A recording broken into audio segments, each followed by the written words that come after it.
I enjoy cooking on my outdoor propane grill, but it's time to give low and slow a try.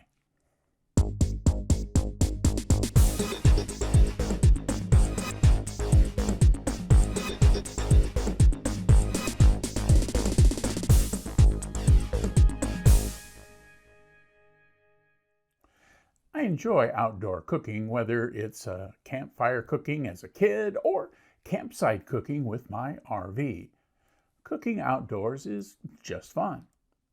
I recently decided to add to my outdoor cooking toolkit and got a Pit Boss Pro Series 850 pellet grill. I did a fair amount of research to help in making a good choice for me. There are several choices in the pellet grill marketplace, and the top brands have loyal followings, so you can be pretty sure that any of the big name grills will do you well. I chose the Pit Boss series available at Lowe's. I got the 850 square inch model as I figured that since most of my cooking will be for small groups, the cost difference and pellet usage added value to my choice. The Pit Boss heavy gauge steel was also a factor in my choice. Let's take a look at how you'll get your Pit Boss put together. First, the box it comes in is heavy. The instructions suggest having a helper for the assembly. That's not required, but it's advisable. I got mine put together by myself, but getting the left rear leg on was a challenge. Holding the leg in place and then reaching around and into the cooking chamber to thread the bolt was, well, nearly impossible. Having someone around, even a child, would have made a huge difference. But we're getting ahead of ourselves. Let's start at the beginning. The instructions ask you to lay out and identify all the parts. As you can see here, I used a table in my garage. The small parts are all mounted in plastic bubbles affixed to a piece of cardboard. All the primary assembly for the Pit Boss 850 is completed when you get your smoker home. The smoker barrel and pellet hopper are attached to the electronics and the auger system is in place. As you can see in this picture, the fire pot is in the barrel, so there's no electrical or auger assembly necessary. The parts you will be assembling are the legs, bottom shelf, door support, side shelf, and fold-up shelf. All of these elements are connected with bolts that fit into pre-positioned nuts or fittings mounted on the smoker. For most subassemblies, leave the bolts a bit loose to allow the parts to move a bit when aligning the companion parts. When the subassembly is completed, go back and tighten all the bolts. The instructions are very good and lead you step by step through the assembly process. The only step that took a second look was attaching the fold-up tray on the front. The left and right support brackets weren't labeled, so take a minute to visualize how the shelf and locking stud will work with the brackets. With a helper, getting the smoker assembled can be done in about an hour of slow, deliberate assembly. When you've gotten the smoker assembled, the next step involves some testing and burn-off. The smoker runs on electricity and has an electronic controller. One reason I chose this model is that it has the second generation of what are called PID controllers.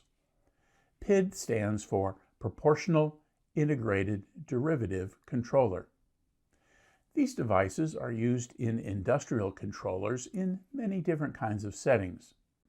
In the case of the smoker, the PID controller is set for the temperature and smoke level you want, and then it senses the temperature in the smoker and makes decisions regarding fan speed and pellet feeding.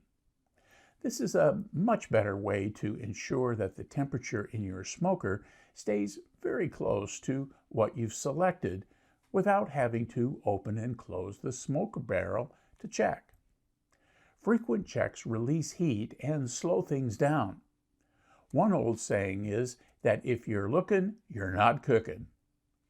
To test the smoker's electronics, the instructions ask you to take out the grill grates and heat diffuser and turn on the smoker without pellets. You'll observe the igniter to see that it starts to get hot and place your hand near the fire pot to feel the air being forced by the fan is starting to get warm. Once you've confirmed the heating system is working, you'll turn off the smoker, add pellets, turn the controller back on, and prime the auger and do the burn off. The auger moves very slowly, so be prepared to hold the prime button on the controller for several minutes while it moves pellets the 18 inches or so from the hopper to the fire bowl. When you see pellets dropping into the bowl, place the heat diffuser and grates back into the smoker.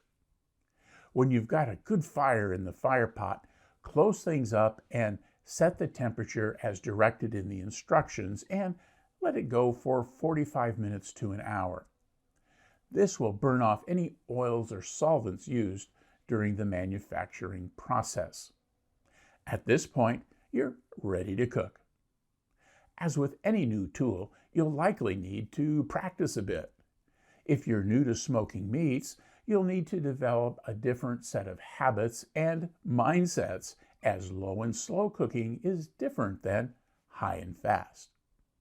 The good news is that there are lots of YouTube videos done by some really good cooks and presenters that can have you preparing great cooks with very few fails. I'm loving my new Pit Boss smoker, and I've made a point to try a variety of foods and not just fall into a smoker rut by just doing pulled pork and ribs. As these pictures show, I've done beer can chicken, pizza, ribs, steak, and of course, pulled pork. Cooking with a pellet grill will give you much of the same smoky flavor of offset smokers for traditional smoker items, along with the flexibility to do more traditionally grilled foods such as you might do on a propane or charcoal direct heat grill. Hey, I hope you found this video helpful. If so, please click the thumbs up button below the video and subscribe to the Gadget Talk channel.